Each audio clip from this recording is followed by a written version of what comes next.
it's Gabby, Christine, and Beth, and you're watching the Blushing Bride podcast, where your bridal stylist experts become your podcast besties and help you plan the wedding of your dreams.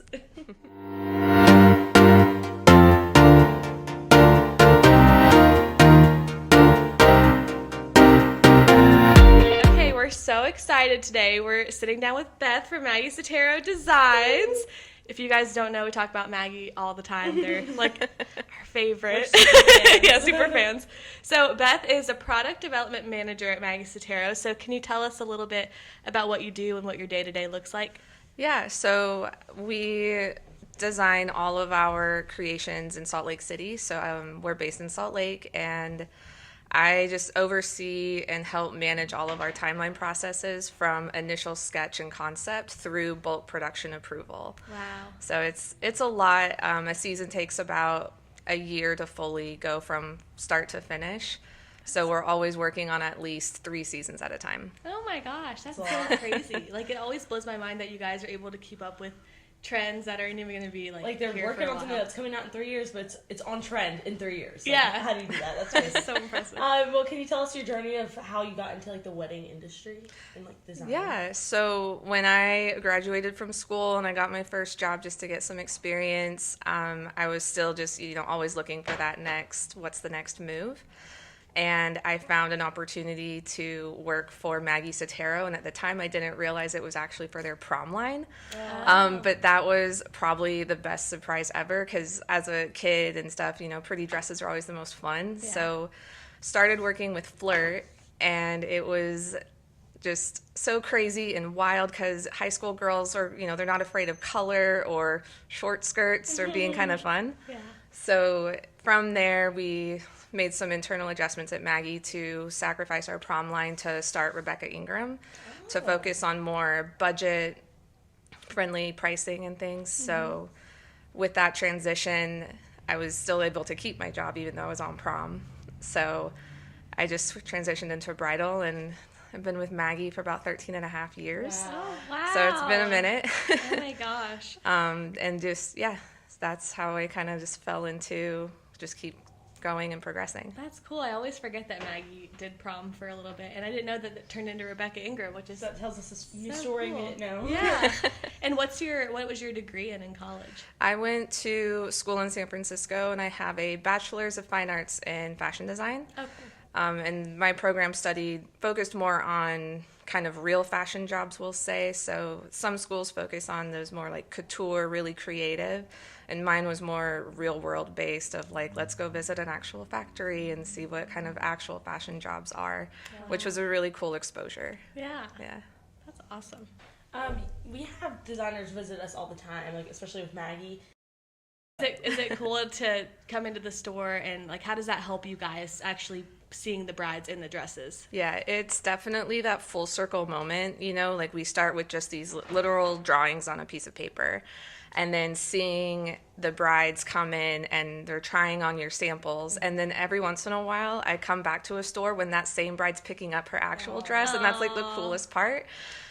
Just seeing how happy and all the hard work and stress and crazy that we went through to get that dress into the store. Yeah. And seeing just how happy the bride is when she picks it up. That's very perfect timing that you were there from the moment she said yes to the moment she picked up her dress. Mm-hmm. Yeah, and Awesome. And your feedback, like you guys are such a great Maggie support for us, such a great store. So you guys are not afraid to tell us the feedback that might be like, hey, you guys should really do this or focus on this, or this is what you're missing.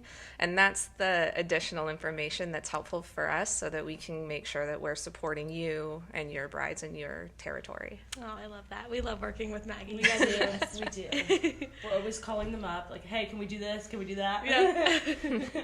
So where does the design process start? Like you said, on paper, you're drawing it. So what sparks this inspiration? So our designers, they're always looking at, couture lines as well, because we're a mass-produced brand, so our product still has to be commercial enough for kind of the everyday person to wear. Mm-hmm.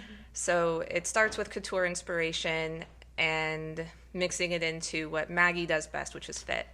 So we are all about making sure that you are comfortable and confident on your wedding day. So if you're wearing a strapless dress, you're not doing that all night. Yeah. So we just really want to blend the trendy couture elements that we see all the time into something that people can actually wear. Yeah, that makes sense. And the fit is so true. We have girls say they do leave and go somewhere else and come back. They're like, the structure just was not the same. And that's always very helpful because obviously we want our brides to feel comfortable, and that makes them feel more beautiful in the long run, that they don't have to worry about pulling things up and stuff like that. I've also thought it's so cool, like seeing like regular clothes and seeing how it ties into different aspects of wedding dresses, because even the bath waist, like I feel like I've seen that in a normal dress, a tennis skirt, like everything. Yeah. Like, it's cool how everyone like inspires everyone. All the different lines of design. Yep. So I know you're there. There's Edric, which you guys haven't met Edric before, but he's pretty awesome. There's some other designers. Do you guys all do separate designs? Like, how do you guys come together and make these dresses? So Kelly is the one who is kind of the overseer of everything. So she'll be like, oh, I already have, this designer working on something, or this, so there's not as much overlap. So she makes sure that it's all still diverse. So we don't end up with just 50 ball gowns. Yeah. And they all just kind of have their own interactions with Kelly to develop everything. Okay. And then once the dress is actually in our office, the whole team comes together. We have some remote designers, so we have a little iPad set up so they can at least remote in, because we fit all the time. We're constantly fitting. So if they're not able to be in the office, we just have them look through the iPad and do our best to pick them up and move them. So it's kind of fun. But then we all come together and see everything, and then it's more collaborative. And Maggie Sottero offers a lot of personalization. We've really been focusing on accessories lately as well. Yeah. So having that collaboration of, hey, remember that one accessory that you had for your dress? That would look amazing with this one. Let's see if we can kind of merge them together and kind of get the whole looks as a cohesive collection. I love that. You guys sit as a team to see how you can make everything better. So the design starts on paper. How long does the process start? So you're planning 3 years ahead, but do you ever like rush a dress because you're like, I need this right now? All the time. All the time. Yeah. So it takes on average maybe about 10 weeks from sketch through us getting an actual sample in our office. Okay. We'll get the samples in. We have been adjusting our timeline with our development testing, so that's why I'm here, is we have some secret dresses that are just here, and they're exclusive, and getting that feedback. So we've added a little bit of time just to get the feedback on them, and we're probably getting it closer to maybe like a 9-month timeline, hopefully. So the dresses that are coming here now, and they'll be showing at our next market in March. That's so exciting. So we love to see what dev gowns make it. It's like, okay, this one's my favorite. It better stay. Like, Yeah, so they sent us like 40. I think it was a lot. it was a lot. They sent us like the most we've ever gotten. Yeah, we were like, oh my gosh, the boxes are ending, which is so fun because we love seeing all of them, and they're so good. But they are like the secret gowns, so we can't show you guys. But our brides have the chance to try them on and purchase them, so they have a dress that comes out before anybody else, and they're really pretty. Yeah, and even if we don't go forward with it, we still make sure that that bride's gown is made to her measurements, and so it's still available to her, and then she just gets a nice exclusive one-of-a-kind Maggie. That's the coolest part of this, that everyone's happy. You know, the bride gets a one-of-a-kind dress. We get to see what comes out in March. It's really cool. So how many of the dresses that you guys are in development for, how many would you say actually make the cut and will make the next collection? Of the ones that you're seeing, probably like 60 to 70%, because some of that feedback is going to be those ones where we rush them at the last minute, and we'll have some last minute, like we were missing this trend, and we have it we'll just accelerate it forward from its other process and get it in so that we can hit those trendy pieces and make sure that we're having a well-rounded collection. Very cool. I keep thinking of things, sorry, but speaking of trendy things, like Chantilly lace is like the rave. I feel like it was a lot of like really simple, and now like the simple girls are kind of transitioning into like that detail. Lace. Yeah. How do you feel about the Chantilly lace that's going on? It is funny because like the bridal trends are a little slower than ready to wear, but it's all cyclical. So we used to do a ton of Chantilly lace years ago. So it's fun seeing all of it come back, but it's a little different. Like I feel like it's a lot lighter and daintier this time around, where before it was still a little more like corded and textured. Yes. So it's fun to just see kind of the next evolution of how Chantilly's in the bridal industry. And it is fun because the clean dresses, like after a while you just start to feel like, and another one and another one. But the Chantilly's, like you just can have so many more options. So it just feels a lot more fresh. Right. And we were talking about it too, like a lot of the clean, simple girls are now doing something to add like a little bit of a pop, whether it's like a neck scarf or like accessories. Really crazy veil, like Yeah. Well, what is your favorite part of the creative process? That's a good question. I think one of my favorite parts is at the very end. So like after photo shoot and after fitting and all of that is when we're finally debuting our collection. First, we do an internal rep meeting with our sales reps, and seeing their reactions. And it's like we're almost at the finish line, the lights at the end of the tunnel for us, because Chicago market is kind of our last, like, we're done. Okay, we're good.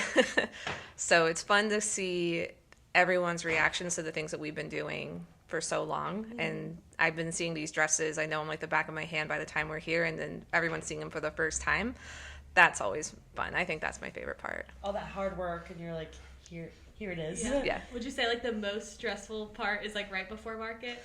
Oh yeah, the most stressful part is right before our sales meeting, because it's like editing all of our rep cards, which are the same information that goes on our website. So if it's not right or accurate, then someone's gonna be like, hey, but it says this, or there's a spelling error. Oh my gosh, no. spelling errors are the worst. I hate finding that this. has to type it all out? My team of DAs has to Okay. type everything, but I probably do 2 or 3 proofs and edits between them typing it and us doing it. So it's just, and we also have like particular like cap sleeves. There's a hyphen between them. Just little things that we just want to be consistent on, so that it's just a nice, pretty package. But it's those little things where you just like kick yourself. You're like, how did I miss that? Yeah. Or like something didn't get capitalized, and they're just, of course. So How would you describe Maggie Sottero's like designs? Like, if you had a couple words to just describe overall like the type of bride. That's a good one. She's classic with a little bit of edge and confident. Perfect. I love that. Well, we kind of could tell when we have a Maggie bride, but I wanted to start with that question because this next one is, how do you balance like timeless and trendy? Because I feel like Maggie does that so well. Like, it has like a sweet touch, but then also modern at the same time. When we're doing something that's a little less traditional, we'll say something that's a little more creative and maybe edgy and out there, we've kind of have this rule of like, it can't have more than 3 weird things about it, because a bride might be open to one kind of like new look, but if there's 3 things, it's too much, and then it doesn't feel like a wedding dress anymore. It just feels like a pretty gown. So we try to make sure that there's still enough traditional elements within the design so that it feels bridal and elegant without being too, oh, this is just a really pretty white dress that I could just wear to a party. That's really cool. That is really cool. The rule of 3. I love that. Okay, so speaking of what's coming, can you give us any like insight on some trends that we could expect in the next year or 2? The basque waist I don't think is going anywhere anytime soon. That's still just a huge trend, and it's so flattering. It is. And so it really just accentuates your waist, and then the volume that comes off of the hips can just be so dramatic in that. So that's definitely going to stick around with us for a few years. We're still really playing with pearls. We had a moment where we were like, no pearls, no pearls, no pearls. And we've been starting to bring those back so that it's just this really, it's a bead, but it's not like sparkly. So it still gives some texture, some bling, we'll call it, but it's not like in your face glitter and everything. That's exactly what our brides say. Like, I want no sparkle, no beads, but a pearl could be nice. And my dress was pearls, so that makes sense because I'm not a big sparkle girl, but like I liked that it had the pearl detail because it still felt elevated to me. Yeah. And we can talk about customizations next. So we know like Maggie allows us to do customizations to a certain extent. We've really learned like things we can change and can't change. Can you just talk to us a little bit about what you guys allow with that? Yeah, so at Maggie, we have two different things that we offer. We offer special request and personalization. So personalization and special request, the difference between that is imagine walking into a restaurant and seeing a menu. And with personalization, it's the on-menu options of like you can add bacon or you can take off the onions, right? Like you have those options that are preset on the menu. Special request would be walking in and going like, I have a bunch of allergies or I have a really specific thing that I'm after. What can your chef do in the back that's not on the menu? So you might not know the price, you might not know how much it's going to cost or anything like that. You might not really even know what you're getting until the server comes back and kind of explains it, which would translate to your consultant hopefully telling you exactly what it's going to look like, even though you have to visualize a lot. So that's kind of our two things that we offer. So special request is, personalization is you can line a bodice that's unlined. You can change, if you don't want the glitter in it, you can change it to plain tulle. Some of the other ones, like we'll have dresses with slits, you can do it without the slit. And we do have different costs on how that goes because some things are more expensive than others or more time consuming for our factories to do. But special request is like, I want this dress in a new fabric with a completely different neckline. And is there a special request that's like always being repeated? Like, is there something very specific or? So we use special requests to kind of tell us like we should be doing this in personalization more. We had a dress that we didn't offer a fully lined option and we were just getting constant like one after another. So we were like, all right, we'll add the line one. I hear you. There was another one that was becoming popular. We had a dress called Aniston and another dress named Derek. They're both beautiful ball gowns. And somebody said, I want this glittery Aniston fabric, but the Derek gown. So we ended up getting a few of those requests, and Kelly was like, this is gorgeous. We need to have this in the line. Yeah. And so we'll use the special request to kind of guide us into, this is becoming popular. We should probably just do something like this. Yeah. And for that lined first dress you were talking about, is there a reason why you guys didn't do that as a personalization?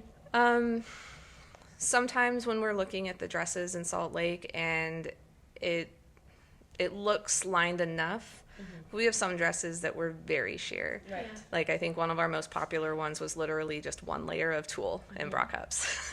Which one was that? Xander. Okay. It was, very, very sheer. So if we feel like it's got like 3 layers of organza and tulle and a chantilly lace, like doing a lined one's not going to look that different.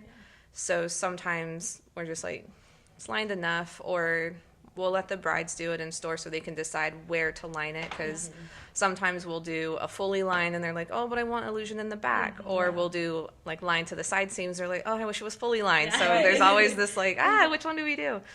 So we'll make those decisions just as a team. And then if we miss something or something's like, we really should do this, we'll add it in so that, 1, it's easier for you guys to order, and 2, it's easier for our side just to manage that we're not doing this special request over and over, because the special request does get a lot more attention.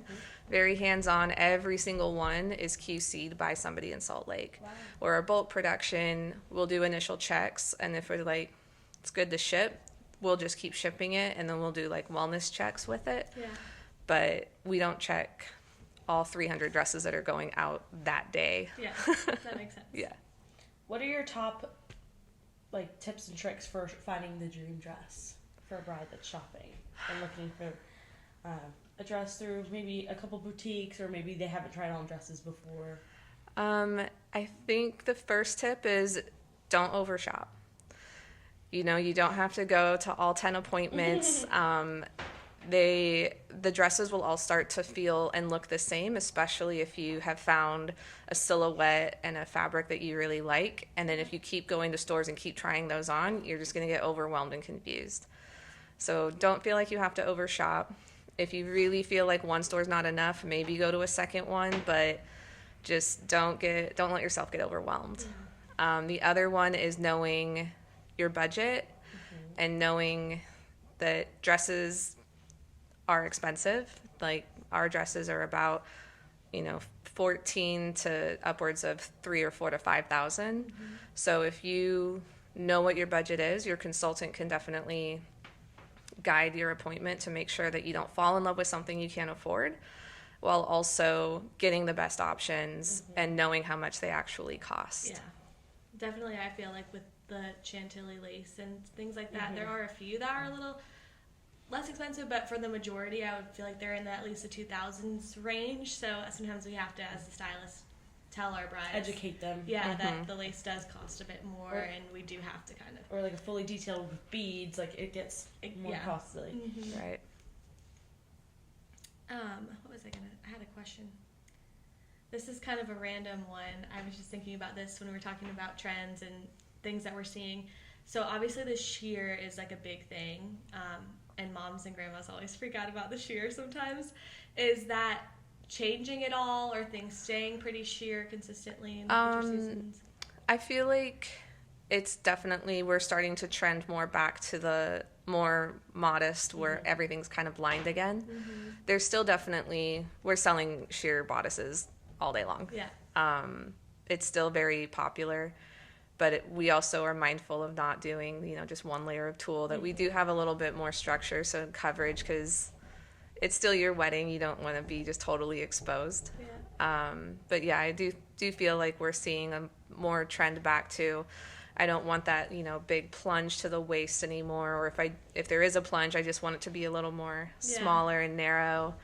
But yeah, the line bodices are definitely. I feel like 2 years ago we were selling dresses with like sheer sides, deep sheer plunges cutouts all the time, and now it definitely, at least in our store, it has changed. Yeah. Which is really interesting to see. I think it maybe comes too from like thinking back to celebrities and like what they're wearing. It has been more like higher necks or like lace jackets, like just a little bit more modest, as you said. Yeah, I feel like that it's definitely trending right now. But I do like that we have the option to like add sleeves or add a jacket or something. So if a girl wants to have that look for her ceremony, but then she wants to be able to take that off and have like a little bit more of a sexier look for her reception, she can. Yeah. So can you explain to our brides, I feel like we've talked about this already, but can you explain what makes Maggie's fit different? We talked about how special it is, but what makes it so special? What makes it so special is our focus on all of the internal construction that you don't see. We also do spend a lot of time and effort to make sure that our patterns of our dresses are good.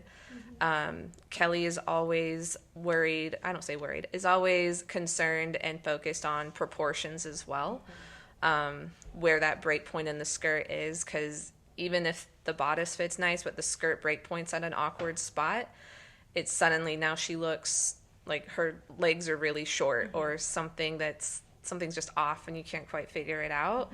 So we used to spend a lot of time focusing on the internal construction, making sure the boning is supportive enough, especially for a strapless dress. We have, if it is like a fully lined inside, we'll do either an inner elastic or an inner corset, just so that it has that extra support on the waist so that the dress doesn't want to fall off.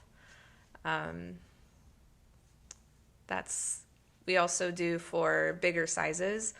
If we have boning that's a 1/4 inch on certain spots, after a size 16, it goes up to 1/2 inch boning. So that way, if you are a little more curvy and you need a little bit more support, you have a sturdier boning in those bigger sizes. I love that. That's so awesome. And those elastics on the back of the dresses, are amazing. Girls like love. Wow, those. such a bra strap. It's so nice. I love how, like, no matter what line it is or, like, how much the dress is, that fit is still amazing. So, like you said, you can be honest about your budget and still get something that looks and feels great. Definitely. Are there any questions that you have from the design side that you, like, want to ask the bridal stylist, that just things that you wish you could ask them on it when you're designing dresses? Or I feel like it's usually just more, what is the experience that you guys have with the brides, where we can step up on more of like our customer relations side. Yeah. And sometimes too, like I'll ask like, are our photos good? Like, do you feel like that's helping you get the traffic into your store, or helping to show the dress the way it really is, so that if a girl comes in and is like, I want this dress, and it's on her phone, and you're like, ooh, but it really doesn't look like that. Like making sure that the whole experience that we support with Maggie is good. Obviously the dresses is my main focus. But it's just where, like the line bodices, you know, like where can we make sure that we're getting everything for you guys so that it's easy for you to sell, that you're not like, ooh, I don't know, let me find out, or I have no idea. Need to know fast, like to be able to help a girl feel confident about her decision. The website is our best friend. We'll pull up the pictures on the laptops and be like, this is exactly how it's gonna look. And not only that, I feel like girls, before they come in, like they've stalked the Maggie website, or Maggie has sent them to our store because like, find this dress near me. And so that helps us a ton. And like you said, I love the, on the website you can see the different color options. So even if I don't have that color in store, it's so nice to be able to show them. So yeah, the website's great. And it's also cool that we have so many Maggies, because then it's like, okay, this layer underneath this dress will be underneath your dress. Yeah. So we love doing that. Well, we are so excited for March. That's our favorite time. That's our favorite time of year. I know you guys were just so stressed, but we had stressed, so I guess, after when we're waiting for the dresses, and we're like, oh my gosh, like I need that dress right now. Yeah. But we're so excited to see like what actually makes it, and all the different collections. It's like Christmas to us when we get to go to market and pick out dresses. It's our favorite. It's so fun. It's so funny too. Like we always joke that we like hear the brides. Like I hear the brides in my head. Like as we're looking at dresses, like I'm like, okay, I know they're gonna say this, so let's order it this way. Like and that's different for every store too, which I give y'all so much credit for, because you have to design dresses that are working in the South and they're working in California. All over the world. Yeah, literally. Yeah. So and people are different and styles are different. So much credit to y'all for that. But Maggie's just amazing, and we're obsessed and thankful for everything that you guys do for us. Yeah, thank you. Once again, thank you for being here today. Yeah. We are excited for today and tomorrow. Days filled with brides. Yes. And hopefully helping them find their dream dresses. But this episode was really fun. It was so fun. We're so glad we got to have you. Yeah, thank you. Awesome. Alrighty. We'll see you next time. Bye-bye.